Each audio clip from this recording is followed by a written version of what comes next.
Der er de første ord, der er ikke der er plads til forbedring. Ja. Jamen, det gør ikke så meget, fordi man kan lægge noget ned i snuden, eller sådan nogle spidse nogle her.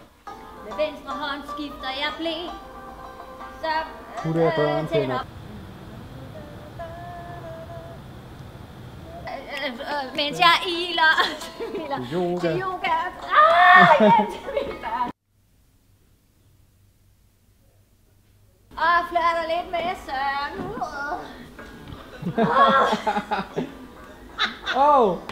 At trække lidt gebyrer er da helt normalt. Det er bestemt ikke gjort med min gode vilje. Jeg ser på vores kunder som en del af min familie. Der er Lise. Ja, Lises bryster ligger også sådan lidt. Jamen, de er for små, siger Lise. Nå, ja, det tror jeg faktisk også, ja. De skal være lidt større. Jeg kommer